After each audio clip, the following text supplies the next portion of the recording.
tercer sermón de esta serie, las salvaciones del Señor.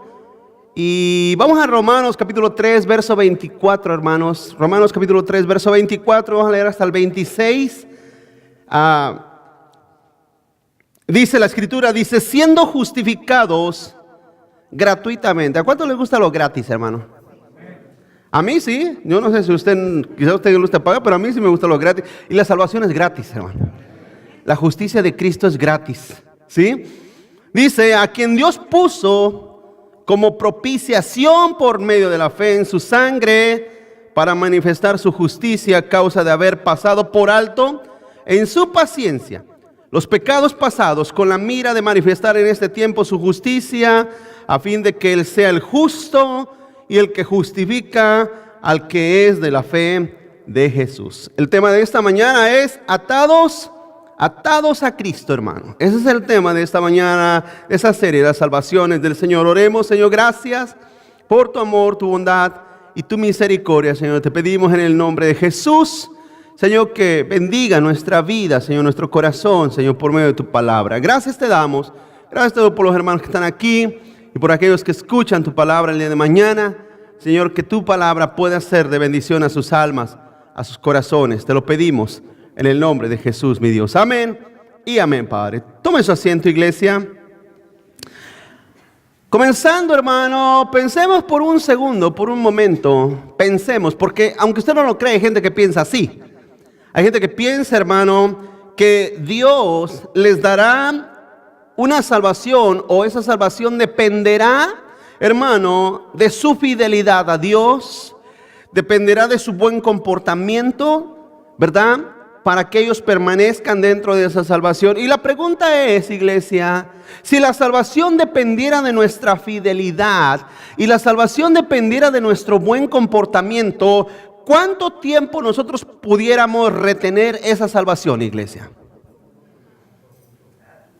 Nada.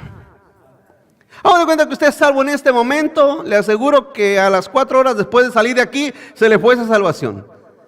Entonces, le vuelvo a decir, aunque usted no lo cree, hay gente que piensa así. Hay personas que piensan y creen que son salvos, hermano, que son salvos porque se portan bien, que son salvos porque en cierta manera son fieles a Dios. A veces uno encuentra personas que tienen comentarios semejantes de decir, es que hay que cuidar nuestra salvación. Y eso es algo que mucha gente malinterpreta. No lo puede asimilar, no puede comprender, porque en cierta manera la salvación siendo, hermano, se puede decir, siendo una imputación espiritual a nuestras vidas, no es algo que espiritualmente nosotros pudiéramos hacer algo para retenerla. En otras palabras, solamente, como dice aquí la Escritura, lo vamos a mirar a través de sus pasajes, solamente por fe en Cristo Jesús. Estos pasajes que acabo de leer, hermanos, son el preámbulo, ¿verdad?, de la introducción a lo que el apóstol Pablo nos deja dicho acerca de la seguridad de la salvación. Es una de las cosas que el apóstol enfatiza, hermano, en tener confianza, y quiero que me ponga atención, confianza no en su fidelidad, sino en la fidelidad de Dios. ¿Cuántos están aquí? No en su fidelidad, sino en la fidelidad de Dios. Son cosas diferentes, son aspectos diferentes. Si usted piensa y confía en su fidelidad, tarde que temprano va a encontrar un fracaso. Si usted confía en la fidelidad de Dios, es una fe genuina, es una fe basada en una promesa de nuestro Dios. Punto número 1, hermano. Si nosotros estamos atados a Cristo, no más enemigos de Dios, hermano. No somos más enemigos de Dios. No más enemigos de Dios. Usted dirá y se preguntará y dirá, bueno, ¿y yo cuándo fui enemigo de Dios? Quiero que sepa que todos los que no han creído en Jesús, todos los que no son salvos, son enemigos de Dios. Dice ahí Romanos capítulo 5, verso 1, dice, justificados pues por la fe, tenemos paz para con Dios por medio de nuestro Señor Jesucristo, hermanos. Por medio de nuestro Señor Jesucristo tenemos paz. Pablo nos da la premisa en este capítulo 5, hermano, los aspectos más profundos de cómo el creyente está, hermano, ante Dios por medio de Cristo. Lo he explicado, lo he dicho muchas veces, iglesia. Dios no puede verte a ti. No te mira a ti. Créalo, créalo. Dios no te mira a ti. Él no puede mirar nada de ti. No mira nada de mí. Él nos mira, cuando nos mira, si nos mira naturalmente, nos mira muertos, nos mira injustos, nos mira perdidos. ¿Cómo están aquí? Pero cuando Él te mira a través de Cristo, te mira vivo, te mira justo y te mira perfecto. ¿Sí? Si usted confía en usted mismo, entonces usted está exponiéndose a Dios.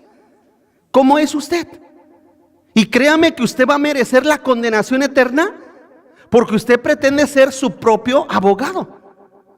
Mas en el cambio, si confiamos en Cristo, si ponemos nuestra plena confianza en Cristo Jesús, esa paz, vamos a verlo más adelante, esa reconciliación genuina viene solamente a través de Cristo, a través del Señor Jesús.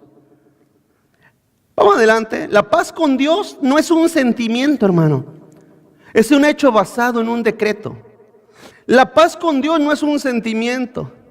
Por ejemplo, ¿cuántos aquí saben, hermano? ¿Cuántos aquí saben que Estados Unidos y Rusia están en paz? No hay guerras. Se odian a muerte. Pero hay paz, ¿verdad? ¿Sabe por qué hay paz? ¿Sabe por qué hay paz entre estas dos naciones? Por ejemplo, Estados Unidos y Corea no se pueden ver ni en pintura, no Corea del Norte, pero hay paz, ¿verdad? ¿Cuántos me están entendiendo, hermano? La paz se pierde hasta el momento que hay guerra. Cuando hay guerra, la paz se fue por el tubo. Escúcheme lo que le digo. Hermano, cuando nosotros venimos a Cristo, cuando el Señor nos llama en Cristo Jesús, se establece una paz no basada en un sentimiento, no basada en una emoción, sino basada en un decreto. La paz entre Estados Unidos y Rusia, entre Estados Unidos y Norcorea, no está basada en lo que sienten. Está basada, hermano, en decretos establecidos de convenios de paz. ¿Me está escuchando, iglesia? En convenios de paz. Se firmaron documentos en los cuales dijeron, ¿sabes qué? Hay paz entre nosotros dos. No nos podemos ver, pero hay paz. Escúcheme, entre usted y Dios, y entre yo y Dios, no había paz. Estábamos en guerra con Dios. Y Él era nuestro enemigo. ¿Sí? Él era nuestro enemigo. Por lo tanto, cuando vinimos a Cristo, esa paz está establecida en un decreto de parte de Dios. Hijo, estamos en paz. No más voy a desatar mi ira sobre ti. Porque se recuerda, lo hemos dicho muchas veces, que el que está fuera de Cristo está bajo la ira de Dios. ¿Sí? Bajo la ira de Dios. Por lo tanto, cuando usted viene a Cristo, esa ira se detiene para dar paso a un decreto de paz entre Dios y el hombre, entre el hombre y Dios, hermano. Entonces, esta paz que habla aquí en Romanos capítulo 5, verso 1, dice, tenemos paz con Dios. No se refiere a la paz que usted pueda disfrutar estando en una colina, tirado en el zacate y escuchando las aves del campo. No se refiere a esa paz. No se refiere a la paz que Jesús dijo, mi paz les dejo, mi paz les doy. Esa paz interna que sobrepasa todo entendimiento. No se refiere a esa paz, se refiere a la paz de guerra. Se refiere a la paz de enemigos. Éramos enemigos con Dios. Creíamos que éramos buena gente. No éramos buenas gentes. Éramos enemigos con Dios y Dios nos trajo a paz por medio de Cristo Jesús. En el no creyente, hermano, en el no creyente, en el inconverso, es imposible que esté bajo esta paz. Dice ahí mismo en el capítulo 8, verso 7, dice, por cuanto los designios, estoy leyendo Romanos 8, 7, dice, por cuanto los designios de la carne son enemistad contra Dios, porque no se sujetan a la ley de Dios, ni tampoco pueden, y los que viven según la carne, ¿qué dice? No pueden agradar a Dios. Entonces, toda nuestra parentela que vive sin Dios no puede agradar a Dios. No puede estar en paz con Dios. No puede porque tiene enemistad con Dios. ¿Sí? Hermano, le pregunto una cosa. ¿Es justo y correcto decirle a usted, a sus amados hermanos, familia que usted ama tanto, decirle, tú sabes que estás en enemistad con Dios? ¿Es justo decirles eso? No solamente es justo, es lo correcto. Hermanos, ¿sí? Pero ¿qué es lo que la mercadotecnia barata nos ha enseñado a través de los años? ¿Qué le debemos decir al pecador? Dios te ama. Y yo me imagino que Dios en el cielo ha de rechinar de coraje. Dice, espérate, ¿ustedes que no leen mi palabra? ¿Qué no? ¿Usted no ve lo que yo estoy en qué situación está el hombre conmigo y yo con el hombre? ¿Qué no leen? ¿Que no leen que ellos no me pueden agradar, dijera Dios? ¿Que no ven que ellos son mis enemigos y yo soy su enemigo de ellos? ¿Que no ven eso? ¿De dónde sacas que yo los amo? Y yo sé que todo les vuela. Pero Juan 3:16 dice que... Vamos más adelantito de Juan 3:16, amén, hermanos. ¿Cuántos están aquí conmigo? Vamos un poquito más adelante cuando dice, porque hay gente que llega a Juan 3:16 y como que encuentra un abismo. Dice, ya, hasta aquí llegué a Juan 3:16. Y ahí se conforman. No, hermanos, la Biblia va mucho más allá de eso. ¿Cuándo dicen amén? La Biblia va mucho más allá de eso. Y aquí lo estamos leyendo en el capítulo 8, versos 7 y 8. El hombre natural, hermano, el hombre que vive en los designios de la carne, es enemigo de Dios. Está en enemistad contra Dios. No se sujeta a Dios ni a su ley. Tampoco puede, fíjese cómo dice en el verso 7. No puede, aunque quiera, no puede. ¿Me va siguiendo, iglesia? Aunque quiera, no puede. No puede sujetarse. Dice, y los que viven según la carne tampoco lo pueden agradar. Continúa adelante. ¿Qué tan importante es tener esa paz con Dios? ¿Qué tan importante es tener esa paz con Dios? Por dos razones. Una, ya lo dije, porque el hombre es enemigo de Dios. Dice Santiago 4:4. Mira lo que dice Santiago 4:4. Oh almas adúlteras. Oh almas adúlteras.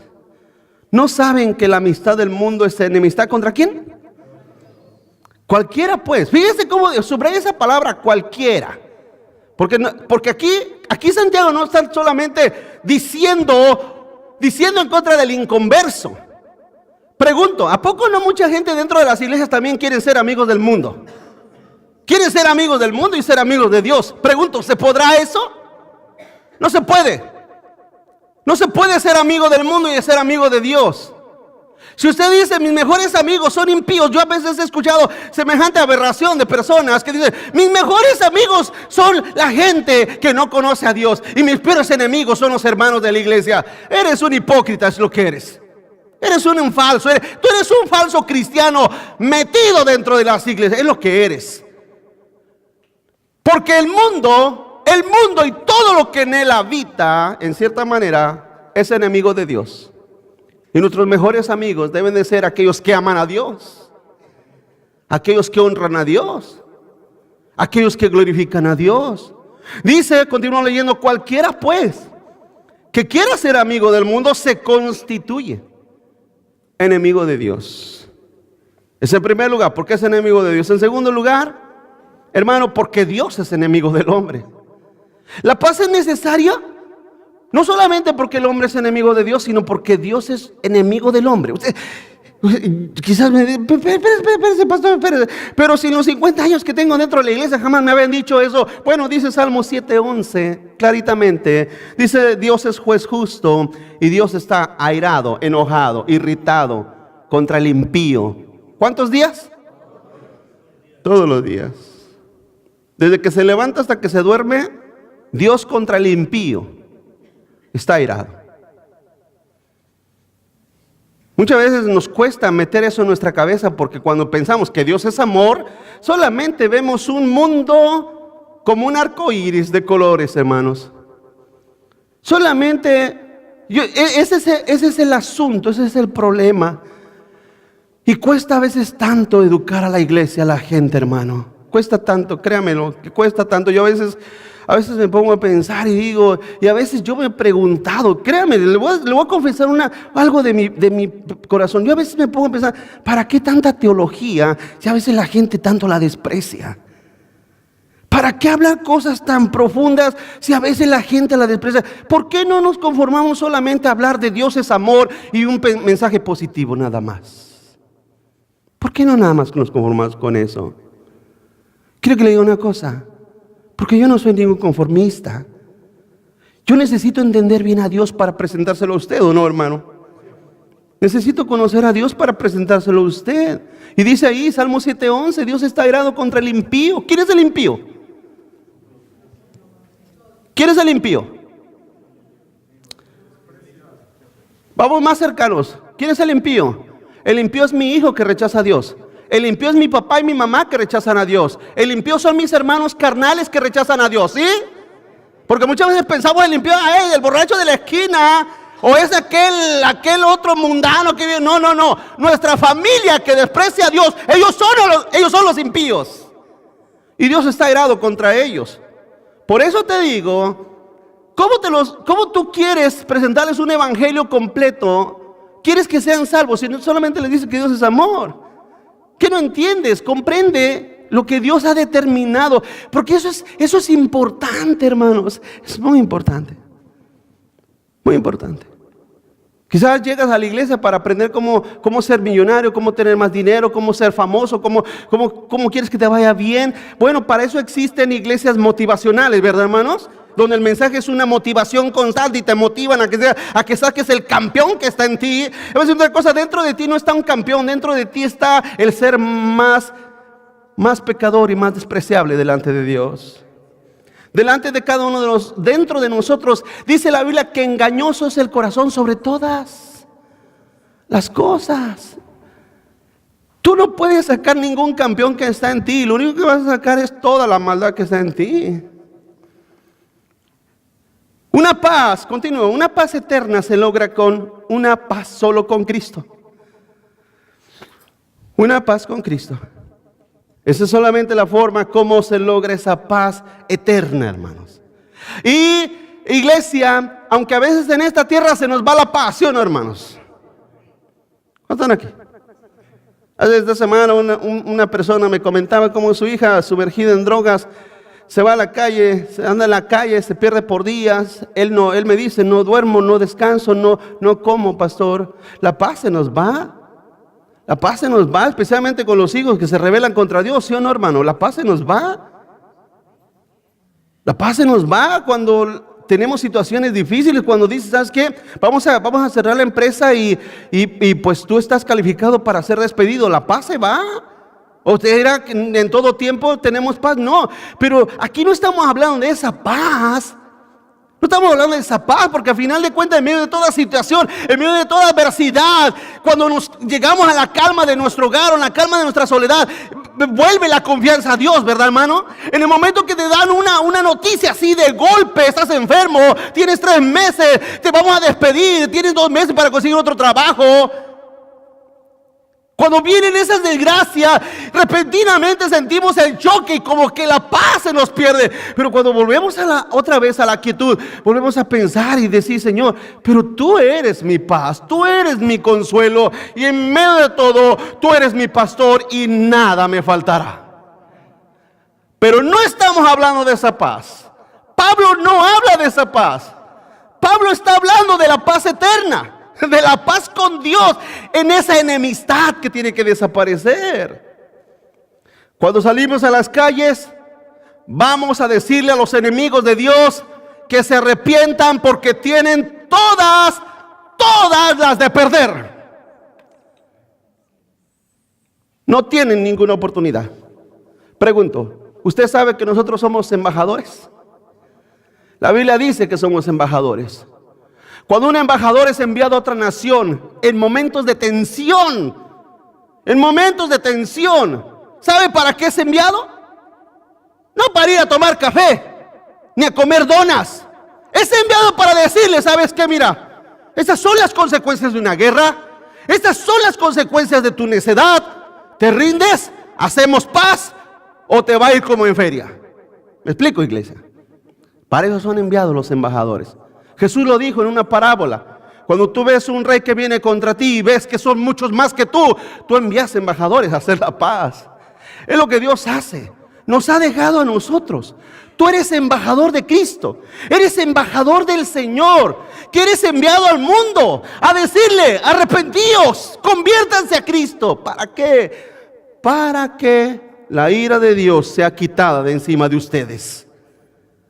Y tengan paz eterna. Y tengan paz verdadera y paz para la eternidad. Para eso somos enviados, para eso somos puestos. Continúa adelante, punto número 2. Si estamos atados a Cristo, hermano, estamos guardados con seguridad. Estamos guardados con seguridad. Dice Romanos 5:2.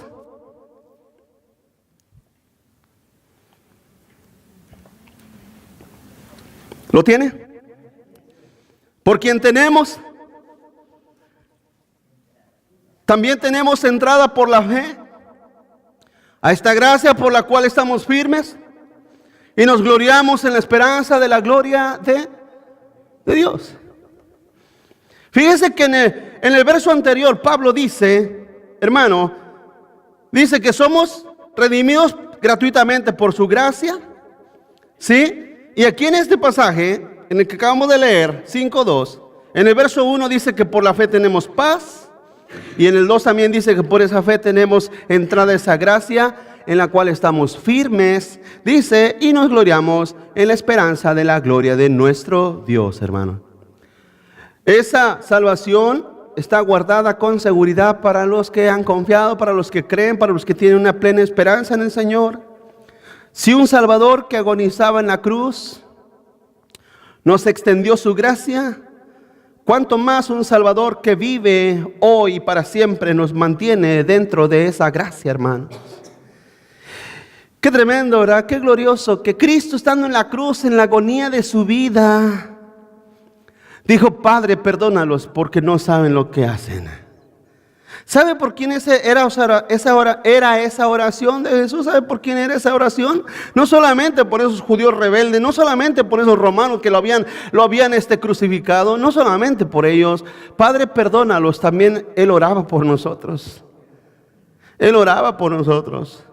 Porque muchas veces nos llega lo religioso y decimos: bueno, si yo hubiera estado allí al pie de esa cruz, yo hubiera dado mi vida por Jesús. Tenlo por seguro que también hubiéramos gritado: crucifícalo. Crucifícalo. ¿Sabe, iglesia? Nuestra paz y nuestra bendición y la salvación está segura en Cristo Jesús, porque, como decía la semana pasada, a eso vino Jesús, a rescatarnos.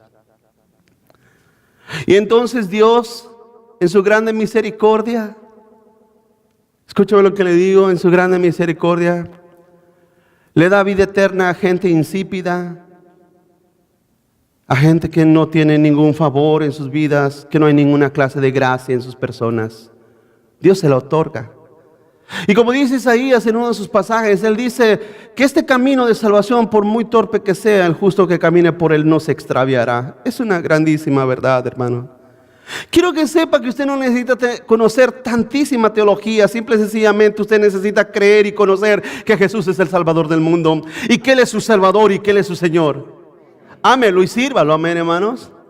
No se angustie. No se angustie porque quizás no logre conocer algún día los términos teológicos más profundos y más agudos que puedan existir. No se angustie. Créame que a veces es un martirio. Es como escalar y escalar y escalar en esa teología. Es mucho. Pero para el cristiano, para el creyente, solamente el Señor le dijo: cree y serás salvo. Cree y serás salvo. Cree en mi Hijo Jesús y tendrás vida eterna. Esa es la promesa, ¿verdad, hermanos? Ahora, creer, surge una transformación en nuestras vidas, ¿no, iglesia? Claro que sí. Dice Romanos 5:10, dice, fíjese cómo dice: porque si siendo enemigos fuimos reconciliados con Dios por la muerte de su Hijo, mucho más, dígalo conmigo, mucho más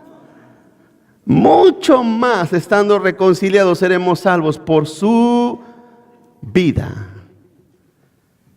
Eso es el grandísimo e inmerecido favor de Dios hacia nosotros. Dios nos hizo un favor eterno. Dios nos hizo un favor glorioso, eterno, por toda la eternidad. ¿Cuál? El habernos escogido y habernos dado perdón y vida eterna por medio de Cristo Jesús. Amén, hermanos. Eso es glorioso, que Dios te otorgó una salvación sin yo merecerla.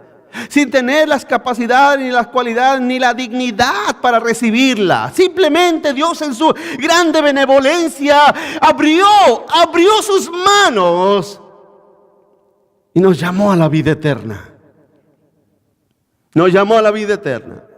Continúa adelante. Nuestra fe en el Salvador, no en nosotros mismos. No en nosotros mismos. Una persona que dice la salvación se pierde, es porque depende de Él. Es porque piensa que depende de Él. ¿Sabe por qué? Porque una persona puede llegar a pensar que la salvación se pierde. ¿Sabe por qué? Porque siempre está corto. Porque siempre Él sabe, Él reconoce dentro de su vida que siempre está corto. Y entonces dice, no, tengo que ponerle más. Y entonces a su pequeña santidad, entre comillas, le quiere poner un poquito más para que alcance. ¿Cuántos dicen amén, hermano? A su injusticia media raquítica le quieren poner un poquito más de justicia para ver si alcanzan. Y en su desesperación, en su alma, en su corazón aún no regenerado, porque casi me atrevo a decir que una persona que pierde que la salvación, una persona que piensa que la salvación se pierde, casi estoy seguro es porque no ha sido salvo. Es porque esa persona sabe que siempre está corto. Sabe que siempre está limitado en su justicia y en su perfección y en su santidad. ¿Me estoy explicando, hermano? Sabe que está corto. Entonces no logra depender total y absolutamente de Cristo Jesús, independientemente de su persona. Lograr confiar en Cristo Jesús con toda la plenitud de nuestra alma, eso es la verdadera salvación. Eso es la verdadera salvación. ¿Quién dijo en la cruz consumado es? ¿Tú o Cristo Jesús? Entonces, ¿cuándo tú y yo podremos decir consumado es? ¿Cuándo? Es más, te digo que aunque pretendamos ser las personas más santas, justas y piadosas de la tierra, nunca lograremos decir, Señor, de mi parte, consumado es. Imposible. El único que dijo en la cruz, después de haber hecho un sacrificio perfecto, fue Cristo Jesús, quien dijo, consumado es. Terminado está. Completado. Perfeccionado. La justicia, la salvación de los redimidos, de los llamados, ya está completa.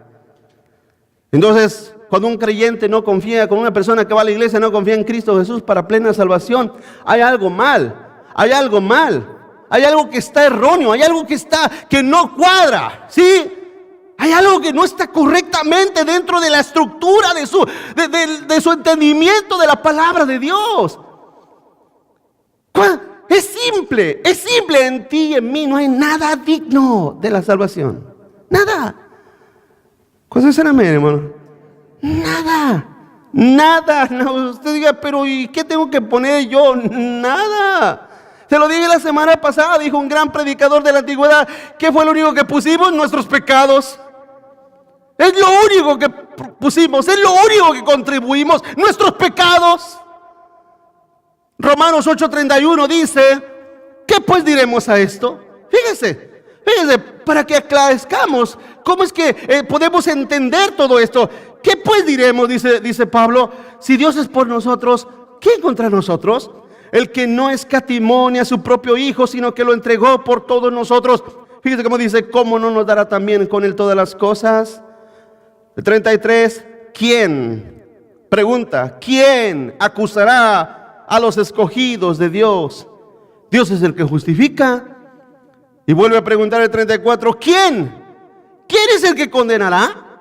Cristo es el que murió, más aún el que también resucitó, el que además está a la diestra de Dios, el que también, ¿qué, iglesia?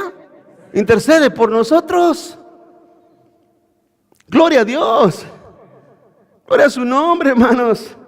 ¿Quién? Pregunta. ¿Quién acusará a los escogidos de Dios?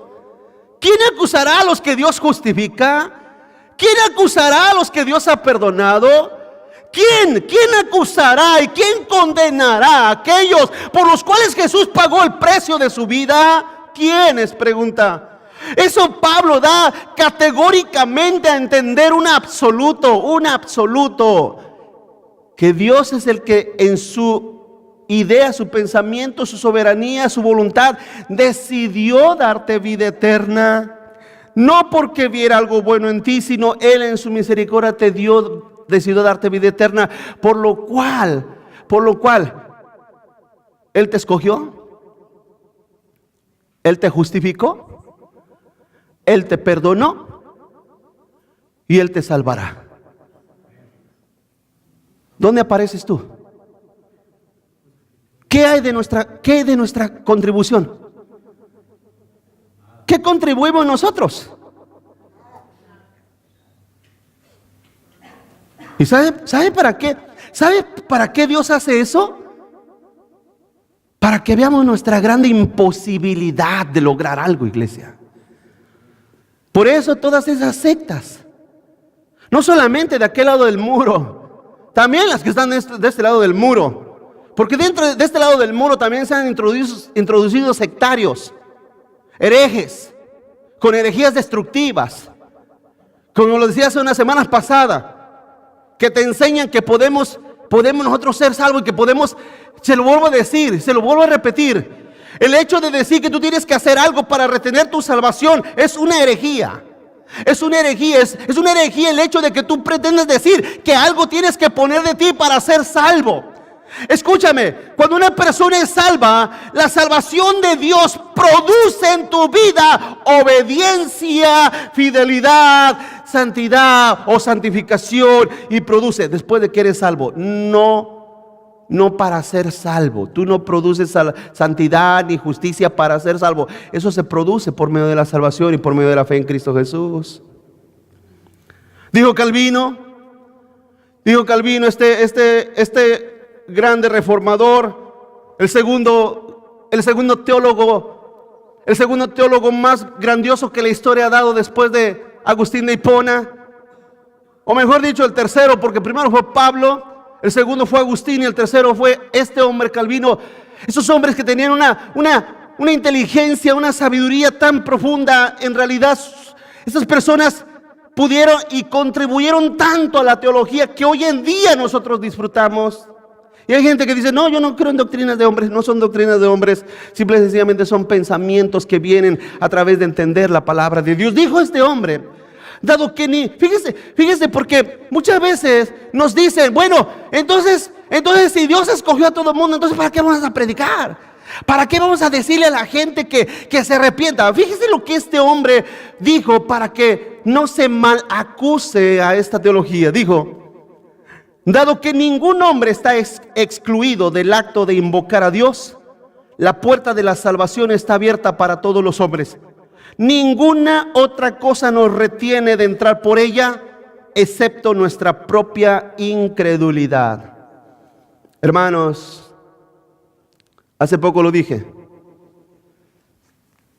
Cristo no murió por todos, pero el evangelio sí es para todos. Debemos predicar a toda criatura. Amén, hermanos. Debemos predicarle a todo mundo. Vengan a Cristo. Arrepiéntanse de su maldad. Vuélvanse de sus malos caminos. Si Cristo pagó por ellos, no lo sabemos. ¿Hay una marca distintiva por los cuales Jesús pagó por ellos? No la hay. Por lo tanto, Jesús nos mandó a predicar a todo mundo, a toda persona. Punto número 3, si estamos atados a Cristo, es una esperanza basada en el amor de Dios, hermanos. Vamos a dar un poquito de aliciente a nuestras almas, porque yo no quiero que usted piense que yo no creo que Dios es amor. Claro que Dios es amor. ¿Cuántos dicen amén, hermanos? Claro que Dios es amor. Juan dice, ¿verdad? Dios es amor, claro que Dios es amor. Lógicamente que Dios no es amor como nosotros somos en nuestro amor, ¿verdad que sí, hermanos? ¿Cuántos aquí saben que el amor del humano, hermano, hasta su mismo amor es dañino? ¿Quiere que le dé una lista? ¿O ahí la dejamos? Dice el hermano, no, párele, pastor. Pero el mismo amor del hombre está corrompido que hasta eso es dañino, hermanos. ¿Cuántos de nosotros padres dejamos hacer que nuestros hijos hagan lo que quieran por amor? ¿Cosa aquí, hermano?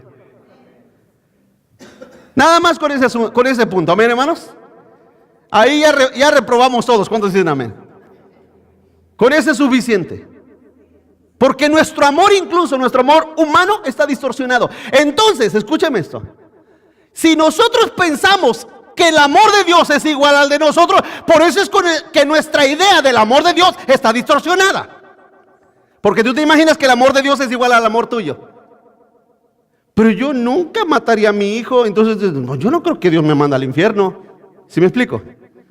Una relación mal interpretada, una comparación y una analogía que está interpretada desde la perspectiva de nuestro amor. Por eso es que mucha gente malinterpreta el amor de Dios. Porque dicen, Dios, ¿a poco no ha escuchado usted? Dice, Dios es amor. Y Él ama a todos. ¿No dicen eso?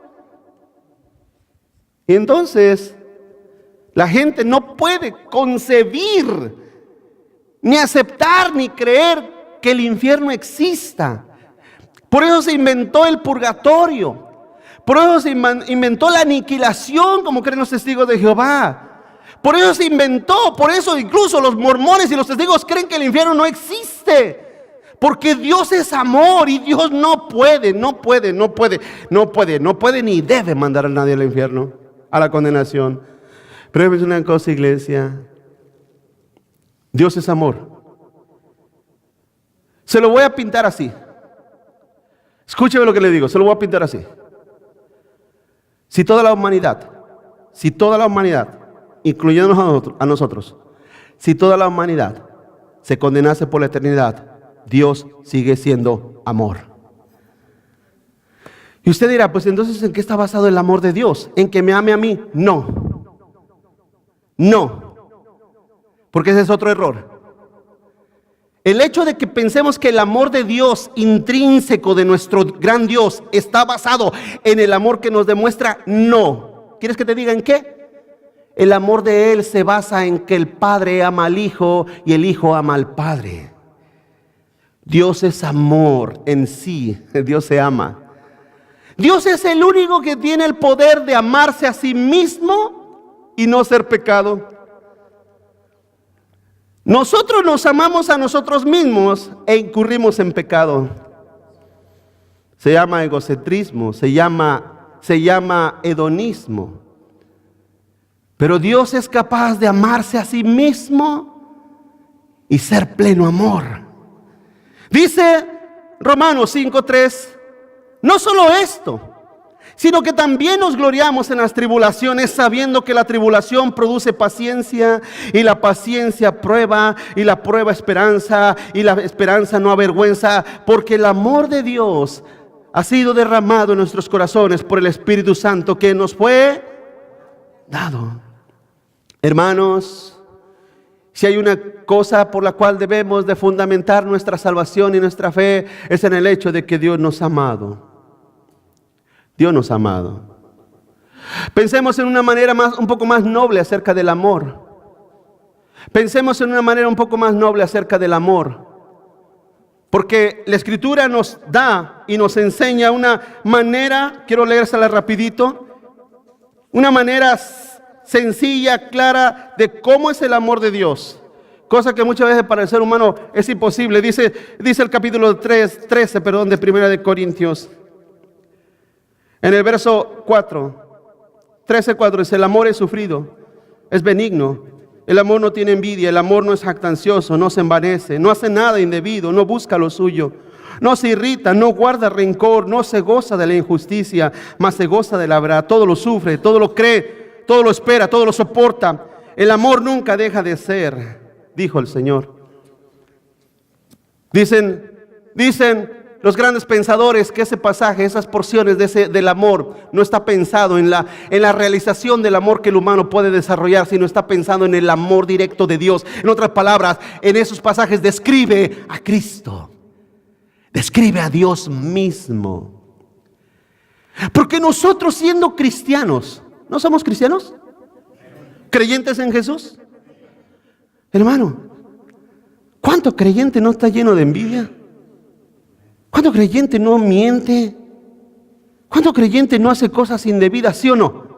Entonces en nosotros no se puede incluso ni perfeccionar el amor de Dios. Mas sin en cambio esa descripción de Dios está totalmente adecuada a cómo es Él. Usted ha leído la vida de Jesús en los evangelios, eso lo describe a Él. Su amor es puro, verdadero, es santo, es perfecto. Ese es el amor de Dios. Y ese amor ha sido compartido a nosotros. El Padre amó al Hijo. El Padre amó al Hijo.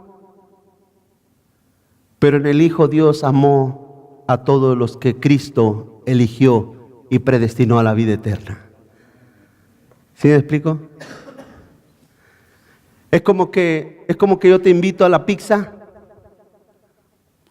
Es como que yo te invito a la pizza y te digo, pero tráete a tus hijos. También quiero que ellos participen de lo que yo te quiero dar a ti. ¿Me explico, hermanos? El Padre amó al Hijo, pero en ese amor Él compartió su amor para con todos los que Él escogió para la vida eterna, hermanos. Dios es amor. Dios es amor. Amén, hermanos. Y usted dirá, pero pastor, ¿por qué entonces Dios no mete a todo el mundo? Porque Dios es justo. No solamente es justo. Dios es soberano. Y a ver, dile, ¿por qué haces esto? ¿Cómo están aquí? A ver, reclámale, ¿por qué haces? ¿Pero por qué lo haces así, Señor? Reclámale. Ve a Él y pregúntale por qué hace las cosas. No. El barro, como te lo he dicho muchas veces, el barro guarda silencio ante Dios. ¿Cuántos dicen amén, hermanos? El barro guarda silencio. Señor, tú eres Dios. Tú eres Dios. Las tribulaciones son solo el proceso por el cual todo creyente pasa para que Dios lo refine, hermanos. Dios te está refinando, amén. ¿Sufres? Dios te está refinando. Las tribulaciones y las fíjese como dice ahí Romanos 5, verso 3, dice que la tribulación produce paciencia. Y la paciencia prueba y la prueba esperanza. Pero usted ha visto, iglesia, que hay muchos que pasan tribulaciones y no les produce eso. Les produce desesperanza y les produce angustia. Y en vez de producirles más consuelo en el Señor, les produce desconsuelo y les produce alejamiento de Dios. ¿Quieres que te diga por qué? ¿Sí sabes el por qué? ¿Quieres que te diga por qué? Porque no han nacido de nuevo. Porque no conocen a Dios. Hermano, ¿cuántos aquí entienden? Es como una balanza. Es como una balanza. Dios te pone pruebas, Dios te pasa por tribulaciones, pero tu balanza, si eres hijo de Dios, tu balanza se inclina hacia Él. Vino a escucharlos, hermanos. En otras palabras, yo estoy pasando tribulación, no me alejo, me acerco más a Dios.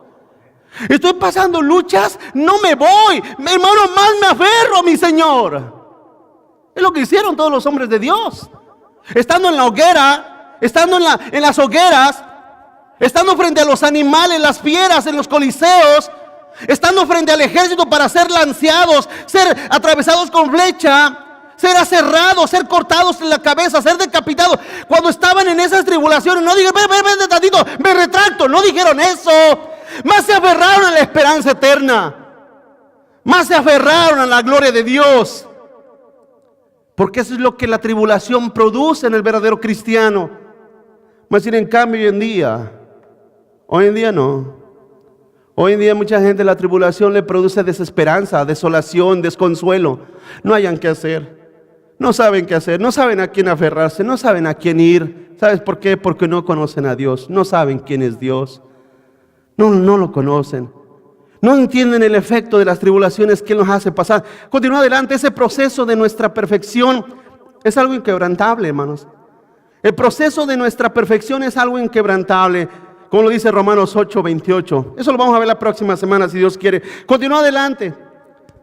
Continúa adelante. Si estamos atados a Cristo, vivimos un amor particular y singular de Dios.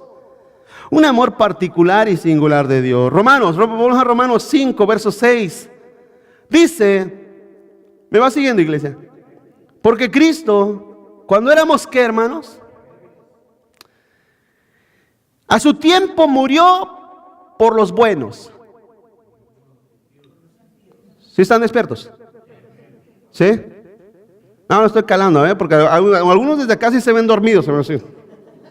No sé si están leyendo o están dormidos, pero están.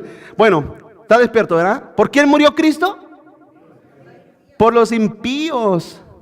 Ciertamente apenas morirá alguno por un justo. Con todo, pudiera ser que alguno osara morir por el bueno. Mas Dios muestra su amor para con nosotros, los impíos, en que siendo aún pecadores, no solamente nos llama impíos, nos llama ¿cómo? Pecadores. Cristo murió por nosotros. ¿Sabe lo que significa pecador? Pecador significa alguien que vitupera, se burla, blasfema, habla mal, fracasa, difama, ofende, maldice y desobedece abiertamente a Dios. Eso es un pecador. Y usted me voltea a ver a gente que usted conoce y dice, ¿a poco tanto es eso? Mi vecino, mi familia, ¿tanto es eso? Sí, eso es. ¿Por qué? Porque el corazón continuamente está ofendiendo a Dios, ofendiendo al Señor, constante y continuamente. Continúa adelante. Dios es amor y lo demostró amándonos cuando éramos de lo peor. Fíjense lo que dice el verso 6 en otra versión. Vuelvo a decirle para que lo anote. Dios es amor y lo demostró amándonos cuando éramos de lo peor. Dice otra versión del verso 6, dice 5:6. Dice, cuando éramos totalmente incapaces de salvarnos, Cristo vino en el momento preciso y murió por nosotros, pecadores. Nuestra condición era totalmente adversa, aún así Dios nos amó. ¿Verdad que Dios es amor, hermanos? ¿Cuántos se recuerdan aquí el día que los salvó el Señor? Quizás no se recuerda, porque tampoco teníamos una bitácora, ¿verdad? ¿Cuándo nos salvó? No sabemos. Pero en el momento, en el día, en el momento que tu corazón fue transformado, si tú echas cuenta unos días atrás, éramos de lo peor, ¿no? Éramos de lo peor. Hoy en día seguimos siendo malos, pero no tan malos. ¿Cuántos dicen amén, hermanos? Sí, seguimos siendo malos, pero no tan malos. Dice 1 Juan 4:9, en esto se mostró el amor de Dios para con nosotros, en que Dios envió a su Hijo unigénito al mundo, para que vivamos por Él. En esto consiste el amor, no en que nosotros hayamos amado a Dios, sino que Él nos amó a nosotros y envió a su Hijo en propiciación por nuestros pecados. Gloria a Dios. Dios nos amó a nosotros. Punto número 5. Si estamos atados a Cristo, la reconciliación incluye perdón eterno, hermanos. Perdón eterno. Y esa es una de las partes más duras que para las personas se les hace difícil creer. Perdón eterno. Dice Romanos 5:9, volvamos a Romanos 5, verso 9, dice, pues mucho más, dice Pablo, estando ya justificados en su sangre, por Él seremos salvos. ¿De qué, iglesia? De la ira. Porque si siendo enemigos fuimos reconciliados con Dios por la muerte de su Hijo, mucho más estando reconciliados seremos salvos por su vida, dice el apóstol. Mucho más. Es que antes éramos pecadores y perdidos, éramos y somos pecadores, pero antes estábamos perdidos, antes éramos enemigos de Dios, ahora somos reconciliados constitucionalmente delante de Dios. Dice la Biblia que Él nos adopta como hijos, ¿verdad, hermanos? ¿Verdad que sí? Dice la Biblia que somos adoptados en Cristo Jesús. ¿Usted sabe que una adopción de un hijo tiene que ser legal? ¿Cuántos están aquí, hermanos? Usted no puede ir allá a su rancho. Me gusta ese chamaquito, me lo llevo. Usted no puede ser, ¿o sí? ¿Verdad que no? Usted tiene que pasar un proceso. que legalmente usted se toma el papel absoluto y total de padre y madre de esa criatura. ¿Me explico, hermano? ¿Usted cree que Dios lo hizo diferente? ¿Usted cree que Dios nos vio ahí perdidos? Dice, pues, estos pobrecitos, pichones, ahí perdidos, los voy a agarrar. No, hermanos. Hubo un acta legal establecida por Dios en Cristo Jesús para adoptarte legalmente como su hijo y como su hija. Créaselo. ¿Cuántos dicen amén, hermano? Despiértese, diga, porque a mí me miran, yo, sí, usted, amén. Por eso te digo que si vamos, ¿a qué favor tenemos nosotros para merecer el amor de Dios? No hay nada, hermanos. ¿Usted ha oído esas personas millonarias que se van a África y adoptan africanitos? ¿O se van a Camboya y adoptan camboyanitos? ¿Ha leído? ¿Ha visto? ¿Qué de bonitos tienen esos niños? Bueno, a ver, voy a regresar el cassette, me van a acusar, no, ¿qué pasó? Vamos a decir, ¿qué gracia tienen esos niños a los otros africanitos que viven aquí? ¿Qué gracia tienen? Pregunto, ¿no en raza humana son lo mismo? Pero si en cambio esas personas millonarias fueron allá, miraron a dos criaturas y dijeron, ¿sabes qué? Los amamos y los queremos adoptar. ¿Por qué? ¿Qué nos importa, men, hermanos? No sé. No sé por qué. No hay razón. ¿Acaso aquí en Estados Unidos no hay muchos huérfanos? Pero prefirieron escoger a los de menor situación o los de peor situación. La Biblia dice claramente que Dios escogió a lo peor, a lo vil, a lo menospreciado de este mundo, ¿sí o no, iglesia? Entonces, vuelvo a repetir, hermano, si Dios nos dio en esa condición peor, a ver, se lo pinto y se lo vuelvo a pintar para que se le quede plasmado en su mente y en su corazón. Si tú estando en la peor situación de las situaciones, en la peor de las peores situaciones, Dios te amó y te tomó como hijo, ¿cuánto más no te dará la vida eterna ahora que ya eres su hijo, hermanos? Ahora que ya estás reconciliado en Cristo, ¿cuánto más no te dará la vida eterna?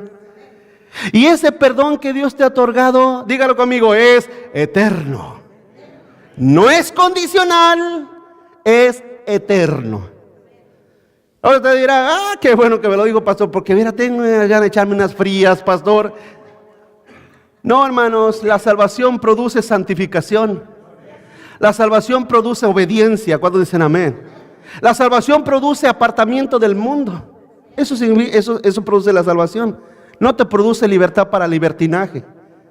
¿Sí? No te produce libertad para libertinaje.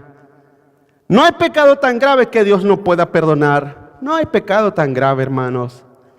Sí, no hay ningún pecado tan grave en el cristiano, en las personas, que Dios no lo pueda perdonar, siempre y cuando se arrepienta de todo su corazón.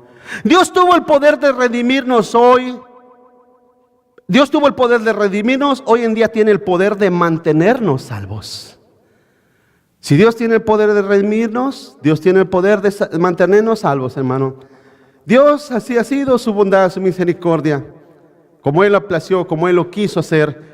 La gracia de Dios cubrió y borró nuestros pecados cuando éramos sus enemigos, cuánto más los cubrirá hoy en día que somos sus hijos. Concluimos, Romanos capítulo 5, verso 11. Dice, y no solo esto, sino que también nos gloriamos en Dios por el Señor nuestro Jesucristo, por quien hemos recibido ahora, ¿qué, hermanos? La reconciliación. Quiero concluir expresando solamente unas palabras. ¿Qué significa la palabra reconciliación? Esa palabra reconciliación, de la palabra griega, también significa trueque o intercambio. ¿Sí?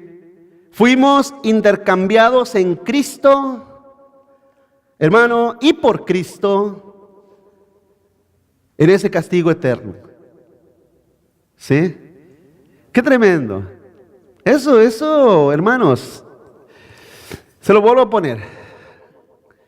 toda la ira de Dios que estaba determinada para nosotros, se hizo un trueque, un cambio, y fue puesta esa ira en Cristo Jesús, para que tú y yo podamos ser salvos, podamos tener la herencia eterna. ¿Sí, hermanos? Eso significa reconciliación. Reconciliación también significa, hermano, que la ira de Dios se remueve para dar paso a la gracia del Señor, a su gracia, su favor. ¿Sí? Ese es el favor que Dios otorga al pecador. Y también esa palabra reconciliación, hermano, significa liberación. Dice la Biblia que éramos esclavos del pecado, ¿sí o no? Que éramos esclavos de las tinieblas. En palabras más concretas, dice la Biblia que éramos esclavos de Satanás. Las obras de él hacíamos. Éramos prisioneros de nuestra maldad, ¿sí? Éramos prisioneros. Y no solamente éramos prisioneros que estábamos ahí en un calabozo, en una cárcel espiritual. No solamente eso, sino que ya había una sentencia sobre nosotros hacia una condenación eterna. En otras palabras, estábamos listos para que el día de mañana se ejecutara sobre nosotros una condenación eterna. ¿Me explico, hermano? Mas, sin en cambio, cuando somos reconciliados por medio de Cristo, también significa que esa cárcel es abierta, esas puertas son abiertas, toda cadena es rota, toda esclavitud es abolida, toda idea, pensamiento es llevado quebrantado, para que se nos dé libertad de que ahora sí podemos amar y servir a nuestro Señor. Amén, hermanos. Cuando éramos pecadores no podíamos amar a Dios, ya lo dijimos, éramos enemigos de Dios. Cuando éramos impíos, hermanos, no podíamos servir a Dios, servíamos a dioses muertos, a dioses hechos por los hombres mismos. Hay ideas preconcebidas, erróneas y prejuicios que eran totalmente adversos a la palabra de nuestro Dios. Mas, sin en cambio, ahora en Cristo Jesús el Señor nos trajo libertad para que ahora sí, como decimos en palabras muy mexicanas, nos cae el 20 y oye, ¿qué estoy haciendo pidiéndole a estos ídolos de yeso y de papel? ¿Cuántos están aquí, hermano? ¿Qué estoy haciendo aquí? No. Yo voy a buscar la verdad de mi Dios. Voy a buscar la verdad del Señor. ¿Qué ando haciendo en estos vicios, perdiendo mi vida, mi alma? ¿Qué ando haciendo? Soy libertado por el Señor. Mi vida trae una libertad. Eso significa también reconciliación. Reconciliación significa también, en última instancia, significa, hermano, y esto es la parte más hermosa con la que quiero concluir. Reconciliación significa, se puede interpretar que Cristo te toma de la mano y te lleva al Padre y te dice: Padre, por mí, perdona a este miserable pecador. ¿Sí, hermanos? Porque yo sé que ustedes están pensando: no, pastor, no me diga miserable. Éramos miserables pecadores. ¿Cuántos dicen amén, hermanos? Éramos unos desventurados, ciegos y desnudos, hermanos. Pero escúcheme, por eso dice la Biblia que Cristo es el que intercede por nosotros. Tú nunca en la Biblia vas a encontrar que María te tome y te dice: María, la madre de Jesús, Padre mío, perdona a Dieguito. No dice eso. No, usted no encuentra eso en la Biblia. Usted mira, es Jesús. Eso significa reconciliación. Él te lleva al Padre y te dice: Padre, perdona a este pecador por mí, no por él, porque él te ofendió a ti y me ofendió a mí, ¿verdad? Te ofendió a ti y me ofendió a mí. No lo perdones por él, perdónalo por mí. Y entonces el Padre dice: hijo, tú pagaste toda la ira. Tú pagaste toda la ira. Tú en la cruz llevaste toda ira.